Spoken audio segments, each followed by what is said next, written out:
Welcome to End-to-End Transformer Fine-Tuning. Today, we teach GPT-2 to generate Manim animation code from plain English instructions. Here is the pipeline. You type a natural language instruction, create a blue circle, and rotate it. The fine-tuned GPT-2 model processes it and generates working Manim Python code. That code renders into an actual animation. Let me be clear about what we are doing here. We are not improving Manim. Manim is just a Python library. It stays exactly the same. What we are doing is teaching GPT-2 a new skill it never had before, the ability to write Manim code from English descriptions. GPT-2 was never trained to do this. Out of the box, it cannot write useful Manim code at all. But with 500 high-quality examples, we can teach it this narrow skill. A small model, focused data, measurable results.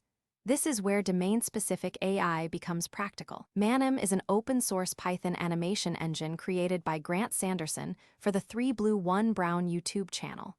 You write Python code to create precise mathematical and educational animations.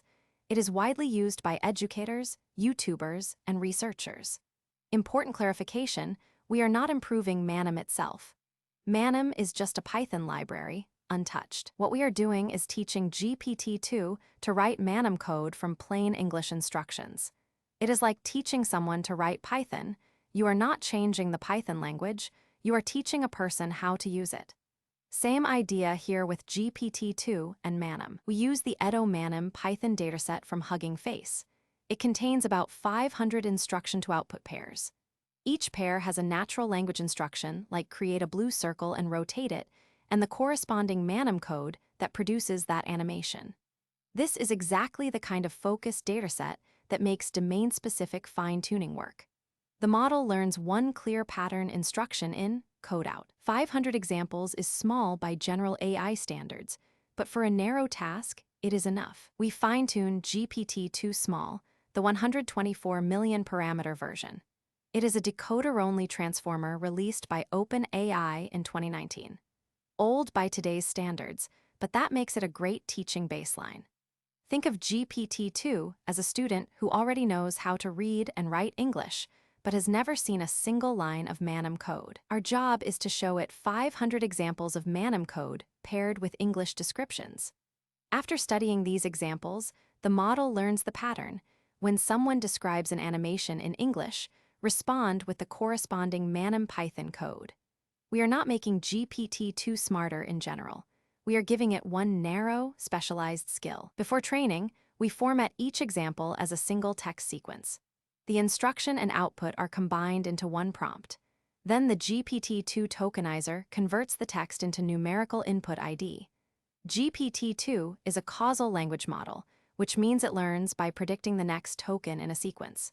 During training, it sees the instruction tokens and learns to predict the output tokens that follow. The same tokenizer handles both the input formatting and the numerical conversion. Let me explain the training settings in plain terms. Epochs is the number of times the model sees the entire dataset. 3 to 5 epochs is typical for small datasets. Too few, and the model does not learn enough. Too many, and it memorizes instead of generalizing. The learning rate controls how much the model adjusts its internal weights with each training step. Think of it as the size of each correction. Too big and the model overshoots. Too small and training takes forever. 5 times 10 to the power of -5 is a common starting point. Batch size is how many examples the model processes at once. Gradient accumulation lets us use a smaller batch size on the GPU while still getting the benefit of a larger effective batch. 4 accumulation steps with batch size 4 gives an effective batch of 16. Finding the right hyperparameters manually is tedious. Optuna automates this. It is a hyperparameter optimization framework that integrates directly with Hugging Face Trainer. You define a search space, for example, learning rate between 1 times 10 to the power of -5 and 5 times 10 to the power of -4, epochs between 2 and 5, batch size of 4 or 8. Optuna runs multiple trials with different combinations, measures the loss for each, and finds the best setup. In our search, the best trial used a learning rate of about 3.2 times 10 to the power of -5 and 4 epochs, achieving a loss of 0.42. This automated search can improve results significantly compared to guessing. Once trained, we test the model.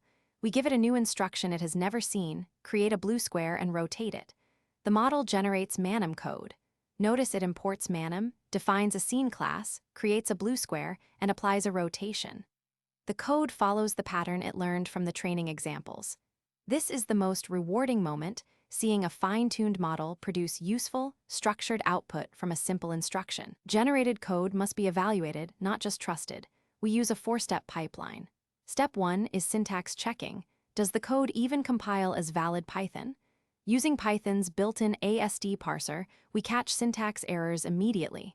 Step 2 is static analysis. Does the code use Manim classes and patterns correctly? We check for proper imports and scene class structure. Step 3 is execution testing, running the code in a sandbox to see if it produces errors. Step 4 is render validation. Does the generated code actually produce a valid animation? Each step filters out more failures. Syntax checks catch about 90% of bad outputs. The remaining steps handle the subtler issues. We have covered the theory. Now let us see the full workflow in action on Google Colab.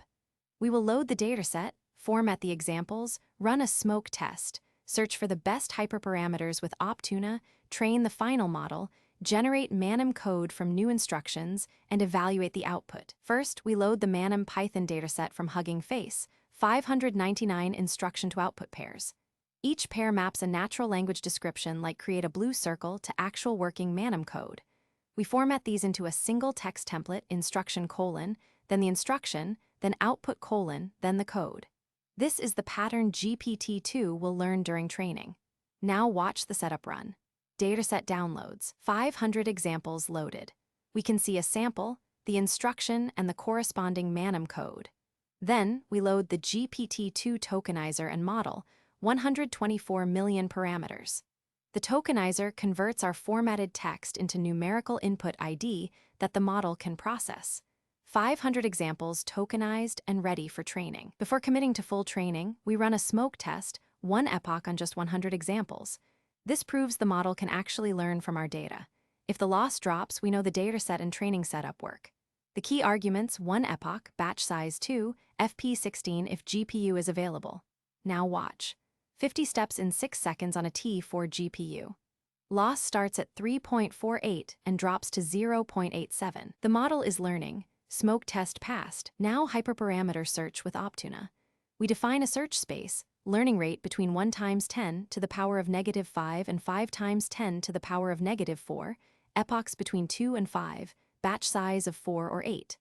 Optuna runs 3 trials with different combinations and finds the best setup. Watch.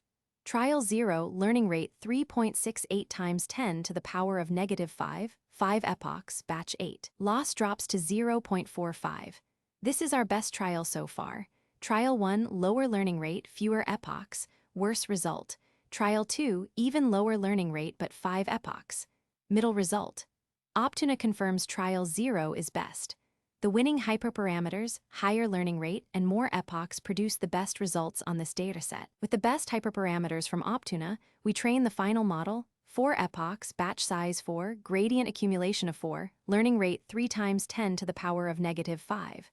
The full 500 examples, not just the smoke test subset. Now watch.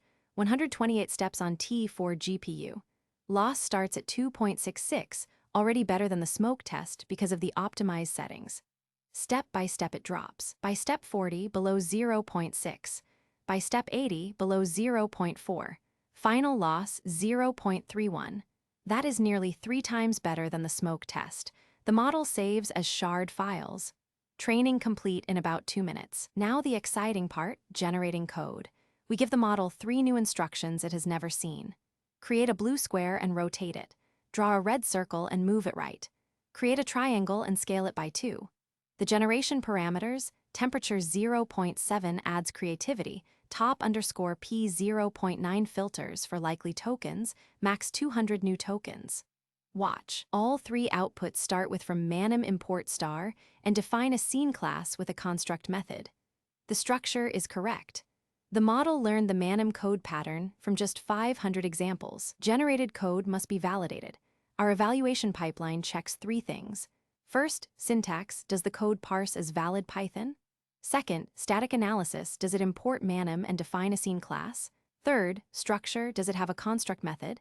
Now watch the evaluation. The syntax check fails unmatched parentheses on line 25. The model generated too many repetitive shift calls and lost track of its brackets. But the static analysis passes. It has Manim imports and a scene class. This is exactly why we evaluate. The model learned the pattern, but not perfect correctness. That is the reality of working with generated code. Never run untrusted generated code directly on your machine. Always use a sandbox or isolated environment. Review the code before execution. Even a quick glance can catch dangerous operations. Apply syntax and static checks before running anything. Generated code from language models can contain unexpected or harmful instructions. Treat it like code from an untrusted source, because that is exactly what it is. 5 key takeaways. First, a small model with focused data can achieve impressive results. GPT-2 learned to generate Manim code from just 500 examples. Second, even older models like GPT-2 Small, with 124 million parameters, can be specialized for narrow code generation tasks. Third, hyperparameter search with Optuna significantly improves training outcomes compared to guessing. Fourth, always evaluate generated code through multiple steps: syntax, static analysis, execution, and rendering. And fifth, never trust generated code, sandbox everything. This same end-to-end workflow applies to any domain-specific AI task. The future of practical AI is not the biggest model. It is the right model, trained on the right data, evaluated the right way.